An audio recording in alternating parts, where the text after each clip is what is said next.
Hello, everybody, and welcome to the Fortress Comic News, episode 88. It is just me this week, Chris, and I'm hiding behind this awesome artistic rendition of myself as opposed to being in front of the camera. This week, Mike's out of town, doing important international business as usual, and I got a couple great interviews for you. So we got David Lucarelli from Alterna Comics. He wrote a book called Tinseltown. It's all about the first female police officer in Hollywood. It's a great read. Definitely check it out, as well as his other books that we talk about in the interview. So check out him online. And I also got a chance to talk to Jason Seaux, who is the artist for the comic Necro-Man. Necro-Man is a Kickstarter that's going on right now through the end of the week.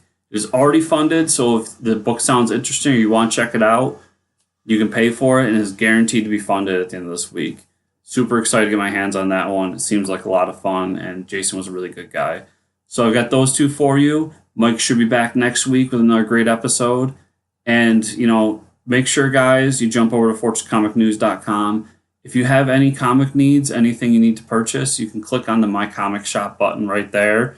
And with that, you can purchase anything you need in comics. If you need bags and backs, if you have books that you want to purchase, if you have trades that you're interested in, I suggest, Frank Miller's Dark Knight. You can get Mark Waid's Kingdom Come. I mean, those are just two of my favorites. It's all there for you. You use our link right there, helps us out. And then you all know the Patreon, patreon.com/FortressComicNews. You go there for $1, you can get a Slack channel where we can all talk comics together. If you want to do more, there are other tiers as well, but just $1 gets you that Slack channel. And as that grows, we will be able to do more through the Patreon for all of you that don't donate to us. And we also really appreciate you. So we super appreciate everything you guys do. All of you who listen, you're amazing. And if you want to find me online, make sure to go on Twitter @FortressChris. That's the best place to find me, where I'm talking about all kinds of crazy stuff, including comics, pop figures, whatever you want. And you can go to FortressComicNews.com again. That's where everything we do is centered. That is the hub of the internet for Fortress Comic News. Facebook.com/FortressComicNews, where we post everything as well. And make sure to check out Mike as well. He may be out of town, but he's still an important part of the show. And you can find him at FortressRicker on Twitter. So, everybody watching us on YouTube, please give us a thumbs up, subscribe to the channel, comment below. We love hearing from you. We really appreciate when you do it because it helps us reach more people. If you're listening to us on iTunes or Google Play or any other podcatcher, remember to give us a review. The reviews help us climb up the algorithm and just makes me feel happy to know that people are enjoying the show. Whether it's a 4-star, 5-star review, it does not matter. I want to hear your feedback. I like to know that you guys are enjoying the show, and it means a lot to me when you guys do that. So enjoy the interviews. Once again, we're going to start with David Lucarelli of Alterna Comics. So everybody, I've got David Lucarelli with us today from Alterna Comics. He wrote an amazing book called Tinseltown. Hello. Welcome to the show, Dave. Thank you. Glad to be here. So we discussed a little bit before we started recording, but I want to get your opinion on what was happening with Alterna a few weeks back. Obviously, I've stated my opinion, Mike stated his, and we've heard a lot about it. But you're the first guest from Alterna we've had since it, so I would love to hear what you have to say about how Peter was treated and the whole incident that happened. Yeah, well, for those that don't know, Peter Simeti was harassed and bullied and threatened, because he had liked and retweeted some comments, the comments that were compliments to the books that he published. And some of those people had used the hashtag Comicsgate and moved the needle. And also he had instituted a social media policy of didn't want his creators to use block bots or blockchains to block anybody en masse, thousands of people at a time on Twitter. And this was interpreted as him endorsing Comicsgate. And it was really an unfortunate situation because Peter is completely neutral about the whole thing. His attitude is if somebody buys a comic and they like it, he's going to say thank you. and he might follow them and might retweet them, and it's not like following Jim Jones or something in Guyana, right? I've got thousands of people that follow me, and I follow thousands of people, and I would never presume that indicates that they endorse all of my political, social views or vice versa. I have this crazy idea that a publisher should be judged based on the books that they publish, and none of the books that Peter has ever published have been racist or misogynistic, xenophobic, homophobic, any of that kind of stuff. Peter actually publishes one of the most diverse lines of comic books in the business, and he hires creators of all different backgrounds, all different political persuasions, all different walks of life. My own book, Tinseltown, features a strong female protagonist, and it's drawn by a person of color and it's published by a person of color. And if you look at the additional pinups we did, it's now been drawn by a couple more people of color and one woman. And the truth is, Peter never asked me about who these people were or anything like that. He's really just all about putting out the best quality books that he can. And I really feel he didn't deserve to be treated that way. He stuck his neck out for me. He published Tinseltown, and it ended up becoming successful. I'm very happy about that, but it was not like the industry was clamoring for a book set in 1915 about one of the first female police officers, right? So he took a risk, he took a chance, and in a sane world, I think he would be getting a lot of credit for that, but unfortunately, somewhere lost in this whole tempest in a teapot controversy is the fact that nobody's even stopping for 1 second to take a look at the types of books that he publishes and the quality of those books. And that's really, if you're going to judge him as a publisher, that's what he should be judged for. Yeah, and that's pretty much as close to word for word as we can get to your statement you posted a few weeks back, too. So yeah, it was a crazy situation, but I wanted to get someone on the inside's opinion for everyone to hear.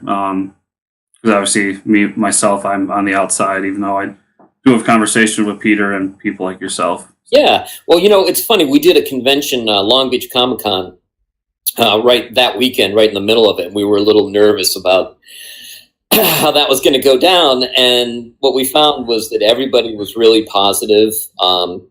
There was no negativity. When we did a panel, we asked the audience how many people there were even aware of it, and there were a couple of people that were vaguely knowledgeable about what had been going on, but they didn't even really have particularly strong opinions about it. They were just kind of curious. Yeah. Just curious, what was your reaction, or even Peter's, if you do know it, of when Mark Waid got involved? I can't speak for Peter, but I mean, I read what Mark Waid posted, and I'm a fan of some of Mark Waid's writing, but at a certain point, he posted something like, "Hey, if anything that I said has caused any people that follow me to harass or bully or threaten, that was certainly not my intention." And at that point, it wasn't like if it was that was already happening in a large degree. And myself, I'm a liberal Democrat, but I have friends that are conservative, and that we disagree vehemently about our political opinions. But I also think the world would be a healthier place if we could find some common ground and make some art together. And it's, Bill Maher talks about this, right? There is a problem on the left where you say, okay, these people over here are doing some bad things, right? I don't think anybody should be harassing or threatening or bullying anybody, whatever their political ideology, online or in any context. But okay, so you have a problem with some people that are doing that. So what are you going to do? Are you going to go after those people? No, we're going to go after a guy who's not doing any of that stuff, but he's not responding in exactly the way that we feel he should respond. Well, how are you going to go after him? Well, we're going to do the exact same stuff that we're saying these people over here are doing that's bad to this guy, and when you do that, I'm sorry, but you lose any kind of moral authority that you might have had, that's a problem. So, just got to call it as you see it, I guess. Yeah. My last comment will be I've been saying it way too much, and it's a good thing to say, but I'm sick of saying it because it's always in response to something negative. But we just need to be better to each other. Like, that's just what it comes down to.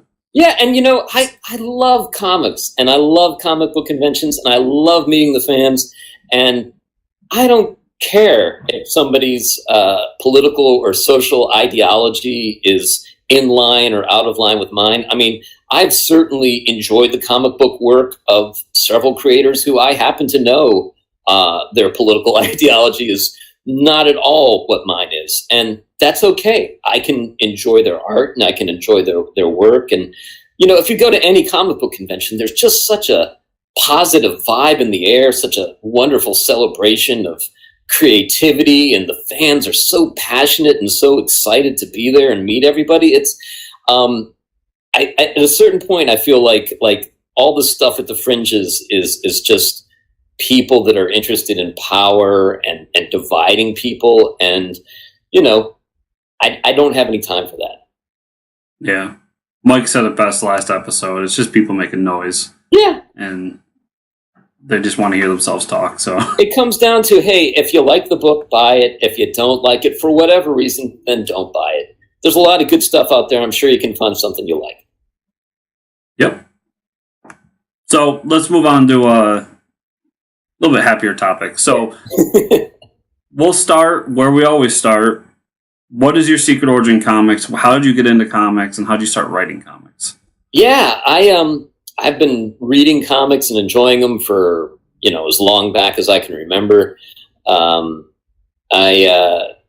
Growing up, I wanted to be a rock star, musician, and all that kind of stuff. So I came out to LA and played in bands my whole life. And then at a certain point, I got married and had a kid. And I thought, well, I've made 4 or 5 records, and I've played lots of shows and written lots of songs. But I don't want to leave this life never having written any comics. And so I started doing that about 5 to 7 years ago. My day job is I'm recordist on the feature ADR stage at 20th Century Fox. So I think listening to dialogue in film and television, and listening to people rewrite it and try to make it have the most possible impact has kind of sharpened my ears, my ability to write good, sharp dialogue over the years, and also just my experience as a songwriter, where there's not a word or a syllable to spare. Mark Twain said that the difference between the right word and almost the right word is the difference between lightning and a lightning bug. And I was like that. So you started writing comics, and what was you had a first book? I'm zoning on the name of it right now. Yeah, so the first book, Henry Ponciano, the current artist on Tinseltown, and I did, it's called The Children's Vampire Hunting Brigade. It's kind of a coming-of-age gothic adventure. I tell people it's like a punk rock Buffy set in Scotland. I self-published the first 4 issues. It got picked up as a trade by a company called Creator's Edge Press, which is an indie company in Seattle. They published the first volume and the second volume, and they're actually not publishing other people's material anymore. So I'm putting out the third volume myself. That'll be out in December. And you'll be able to go to abacapstudios.com and order that by the end of the year. Awesome. And can the same website, can we get the first 2 volumes as well? Yeah, you'll be able to do that. You can't do it right now because I'm sort of in the process of rebuilding it, but it should all be up and running sometime late November, early December. Awesome. And then where along the line does Tinseltown show up? Yeah, okay. So basically, we started working on it after Volume 2 was done and before we started working on Volume 3 of the Brigade. And it was just an idea that I had. I was researching Universal Studios around 1915, and I thought it was really interesting in some ways, it's kind of a proto-feminist organization at that point because it saw itself as a semi-autonomous run city apart from Los Angeles. And it had a female mayor, female police chief, female police officers, but they also weren't above exploiting those female police officers by marching them in short skirts and parades and things like that. So I thought that was an interesting dichotomy. They weren't necessarily fully fledged police officers, but they were kind of like a cross between lot security guards and then actors that were sort of meant to amuse the tourists and things like that. And then in real life, my mother was a police officer, so the series is also my tribute to her. Cool. And so we got 3 issues out already. Book was really great through the first 3 issues. I mean, we got the idea and where it's heading. I'm trying to think of what I'm trying to say here. What's the future for the book, I guess? I mean, where do you see it going past these 3 issues? Well, so it's a 5-issue miniseries, and I know you've actually read issue 4, although I don't want to talk about it too much because, spoiler alert. Let's just say that the book takes a dark turn in issue 4. And so those 5 issues are more or less in the can.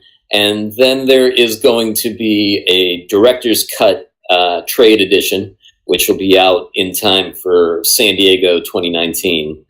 That's going to be a few, probably 4 or 5 pages longer than the comic. And it's going to have sort of a framing sequence and some other details that you don't get in the single issues. And then Peter has talked to me. He does want to do a sequel to it. And I've got a couple ideas for a second and even a third series for Tinseltown, also focused on Abigail Moore, the main character. But the second series would pick up where she is actually a full-fledged police officer. And then the third series would be set actually in the 1940s when she's quite a bit older. That would be interesting. So a nice little trilogy. Yeah, exactly. I was raised on trilogies. I think it's kind of in my blood. Trilogies are where it's at. So you mentioned your day job. So we got to talk about the day job a little bit because it's very interesting. You're an audio technician for 20th Century Fox, that's correct? Yeah. So what I do is basically actors and actresses come in to record or add or change lines in post for TV shows and movies. And I'm one of the guys that sets that up and monitors it and listens to it and makes sure it's all going according to spec and sounds good. And I make notes and do a little light editing on the stage about what's the keeper takes and the selects and alts and all that stuff. So nothing creative about it, but I am helping other people tell their stories. So hopefully that gives me a little good karma along the way. And I mean, you've worked on so many movies. What was the most memorable project in that job? There's a handful that stick out over the last 20 years. I work on The Simpsons. I've been working on that for 20 years. In fact, later on tonight, we're going to the premiere party for The Simpsons that they have at Universal Studios, which is always a good time. Awesome.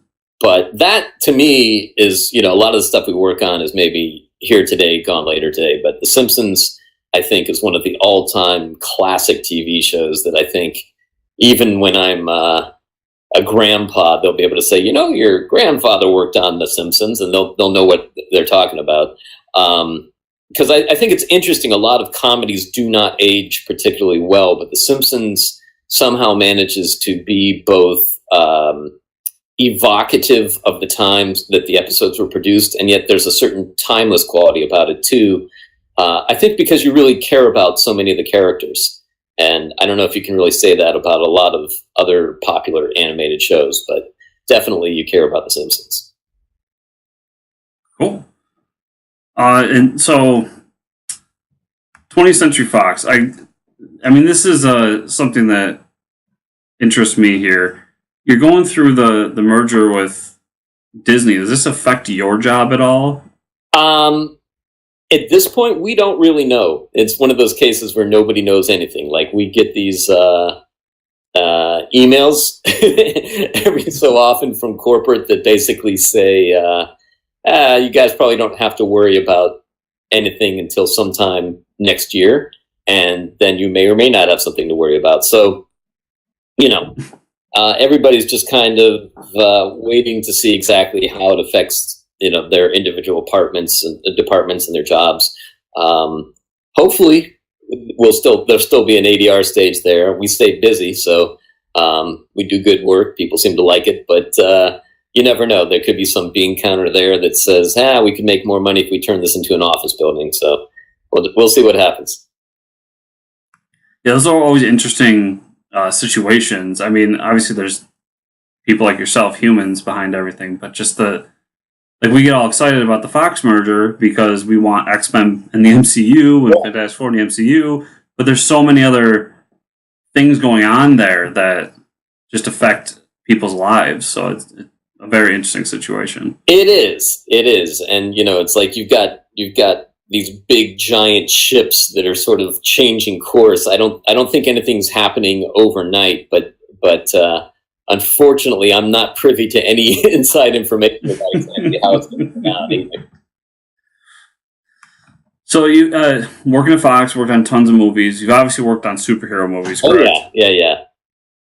And those would be X-Men, right? Pretty much worked on all the X-Men movies, I think. Deadpool 1, Deadpool 2 a little bit. Did some stuff for, let's see, Iron Man 2, Thor 2, The Avengers.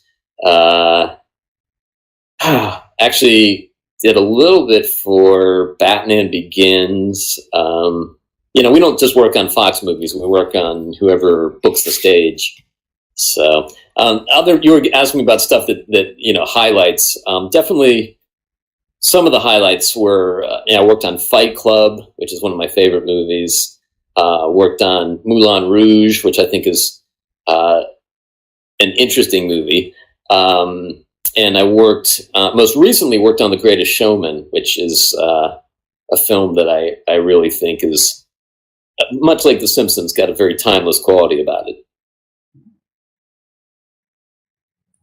And so a couple of those you mentioned were musicals. Are musicals something that you particularly enjoy?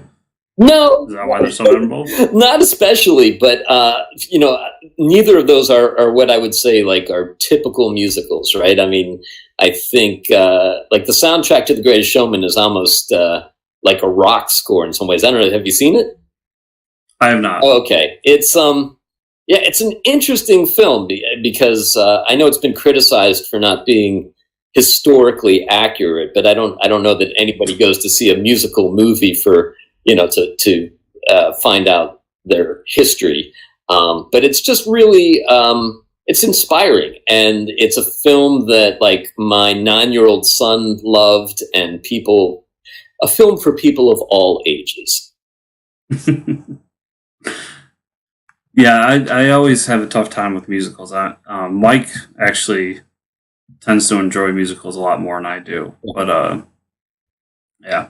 The closest thing to a musical I think I've ever watched, and I mean, I say it's a musical, but South Park the movie. Oh, yeah. That's about as close as I get. Yeah, that's it.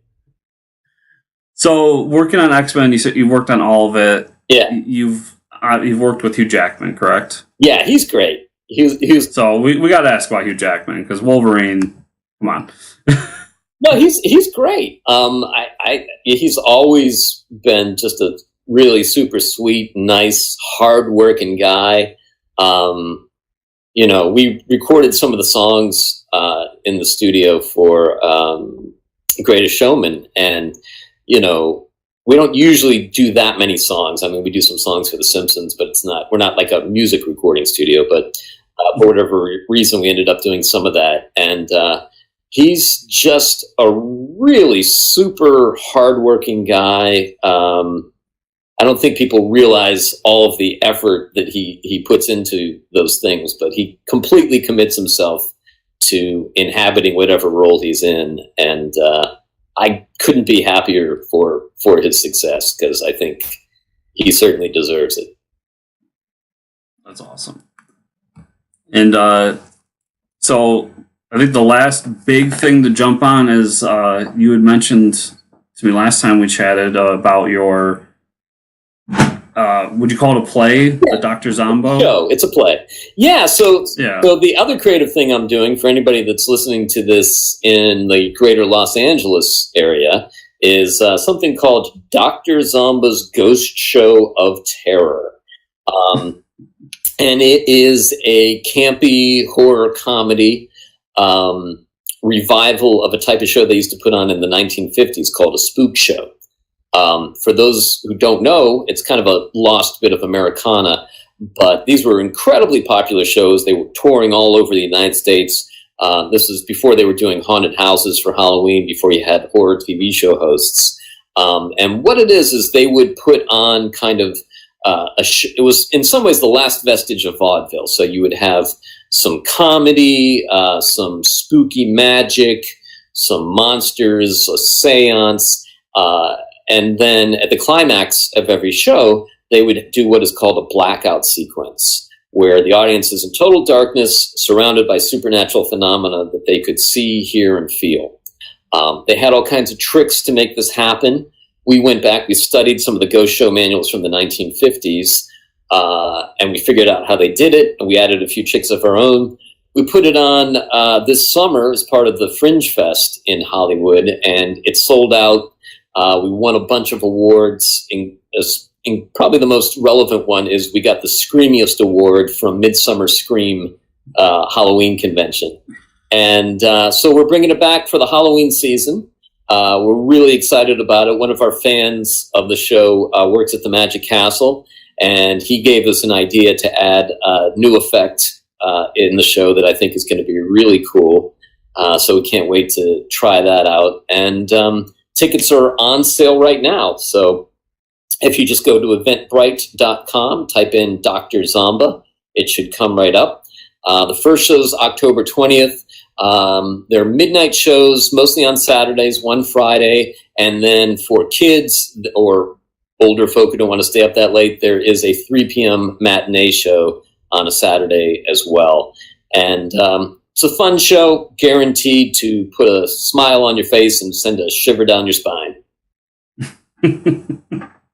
That sounds like a lot of fun. So, I mean, all this stuff, the comics, we got the website. Yeah. And as far as Tinseltown, you can go to Alterna's Etsy page to pick those up. Yep. And when are we expecting issue 4 to hit stands? I just looked. I think it's going to be out October 2nd, so the first Wednesday in October. So go over to Etsy page, pick up the first 3, and then get ready for issue 4 as it comes out. If you've read them already. So, hey, thanks for being on the show. You're always an interesting talk. Oh, good. And hopefully when the next project or Tinseltown 2 or something, we can chat again and get Mike in on the fun. Absolutely. I'd love to. Awesome. Thanks, man. All right. Take care. And we're back, everybody. Today I have a special guest from the Kickstarter Necro-Man. I have Jason Seaux. Welcome to the show, Jason. Hey, what's up? Thanks for having me. So I discovered this Kickstarter through, I think it was Mark McKenna backed you guys, and it's a guy I follow, and I found the book, and it looks like a really interesting book. So why don't we start there? What's the pitch on the book that you give people? Okay, so what's the book about? It's great. It's basically the story of, let's just say, a golden age kind of superhero that dies and comes back through mysterious circumstances, and it's basically like he's got to relearn himself and piece together, his past. It's a fun little book. Yeah, so it seems like the hero is a Superman type of character. Is that correct? Kind of, yeah. Yeah. So we got like kind of a Superman-esque character who's been reincarnated and is now kind of a zombie version of himself. Yeah, his original character, the Blue Wonder, is who he was. Is sort of like Superman. I'll leave it up to you to decide whenever you get your copy of the book. But I think there's some sneak peeks on our Facebook account for anybody listening and they want to see who the Blue Wonder is all about. He wasn't so Superman-esque when we, the character that we basically killed off to create Necro-Man. So, but the Necro-Man himself, when he comes back, there's a reason for his costume to be the way it is. Okay. So, Jason, what's your kind of your secret origin in terms of comics? What got you into comics? How long have you been reading comics? Why do you want to create sweet comics? Mama. Okay. Well, that's a great. Okay. When I was a kid, I'm going to say the early Dark Phoenix saga. I was like, whoa, what is this all about? Because John Byrne just sucked me right in. And then during the 90s or whatever it was, when the Image comic explosion happened, and it really opened my eyes to like what was out there in art, and it just excited me. And I was like, holy crap. Like I had grown up on, like Gil Kane, early Batman stuff, early X-Men stuff. And then all of a sudden these amazingly flashy artists came out, and I just wanted to, draw that stuff. And then I guess, since I was about 10 or 11, I've just been drawing comics. Oh, that's awesome. Is this and why do I want to do it? I don't know. I must be crazy to want to get into the comic book field, Oh, I feel you there. Not like any of us are getting rich off comic books. Right. So, is this the first project you've worked on? Or do you have projects that you've been done before this? Well, honestly, this is... Of course, I've dabbled in other projects. I did a little run for God Awful Comics, and then when I was a lot younger, I was more actively aggressive with it.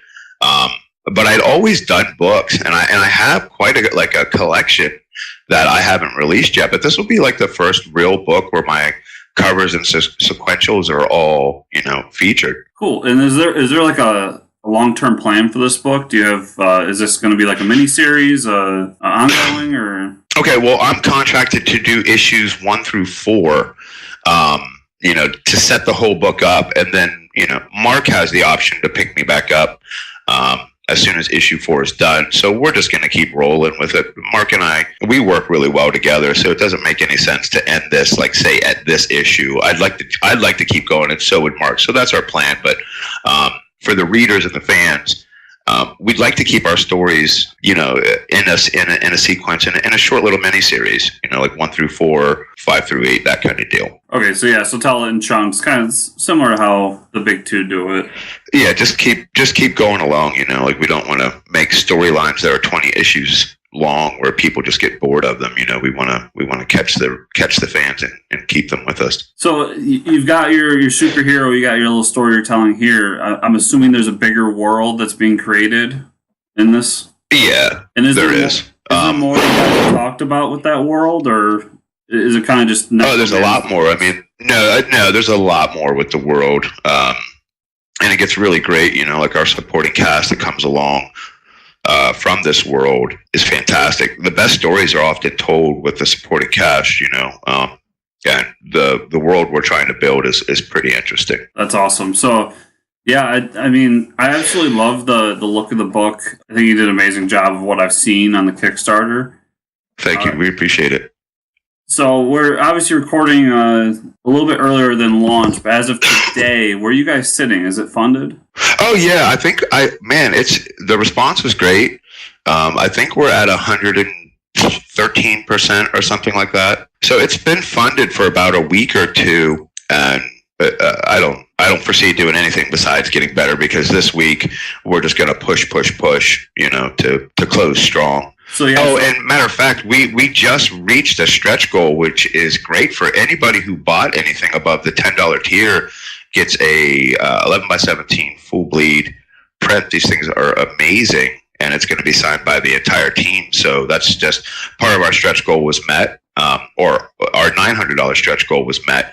So now everybody gets freebies. That's awesome. So anybody who jumps on today, you're guaranteed the book's going to come out. We got stretch goals already, and you can help meet more stretch goals. Absolutely. Yeah, so that's always awesome. I love when a Kickstarter hits early, and that when you jump on, you're getting a good bargain for everything. Listen, Kickstarter can be an emotional little thing. When you first start it, you're like, all right, because it's your baby, and like you let it go, and you're really hoping for the best for it. So I'm really appreciative of the fans just kicking butt for us and getting us funded and the support we've got, so we'd really like to give back to the fans even more, with prints and we'd like to do some stickers for our next stretch goal, which is, not going to be too bad. I think our next stretch goal is going to be $950, and then that's when everybody will get a sticker as well, like some really cool stickers. I always love a good sticker. Who doesn't like stickers? I stick them everywhere. So, what's the plan post Kickstarter? You've funded, you've shipped out to everybody. Is this being published by anybody? And if not, are you planning on sending it out to a few people? Well, it's self-published basically through Paranoia Comics, and that was started by Mark and Liam. You can find them on the interwebs as well, all over the place. So now that we're funded, you're right, we're going to ship out. We're going to send everybody their stuff, and then our schedule gets. I mean, at least for me, for an artist, it gets ballistic because we're going to hit it really hard and just do appearances almost every single weekend, like doing cons and in-store appearances and stuff like that. That's awesome. Do you guys? And that'll be going till like next year. Do you have a con schedule set up? We're getting there. It's a lot easier to set something like that up when you have something tangible in your hands and you can plan it out exactly. But so far we have HazelCon planned and Paranoia Con planned. The book will be released sometime in mid October. So I think our very first appearance or release, if you will, is actually going to be in Chambersburg through Comics World. So that, like once the books are released, that's our first thing, and then it's just going to be breakneck after that. Chambersburg is in South Central Pennsylvania, and it's Comics World in Chambersburg. It's in a strip mall. I don't know the address offhand, but it's in Chambersburg, Pennsylvania. Okay, so anyone in the Pennsylvania area, you can look forward to that too. Oh yeah. I mean, that'll be a good time. We usually do. We've done something. Actually, the very first appearance of Necro-Man, we did a ash can at Free Comic Book Day, and the response was fantastic. And then that sort of kicked us in the butt to push this project forward. That's awesome, man. So yeah, how much longer do we have on the Kickstarter? Is another week? Like 5 days, 4 days, something like that. Okay, so everybody jump on it now. Make sure to look up Necro-Man on Kickstarter. And if people want to follow you guys in the project, what's the best place to send them? Necro-Man Facebook page, is a catch-all for everybody. You can come see what we're doing and, check us out there. That would probably be the best way. I have an art page that I'm horrible with keeping up at because I've been so focused on Necro-Man. So that's the best place to find us. Cool. So everybody head there and check out the book. It looks fantastic. I can't wait to get my hands on it. We appreciate that. Yeah. So thanks again for being on the show, and hopefully we'll be able to talk to you again sometime. Yeah, that would be great. Thank you.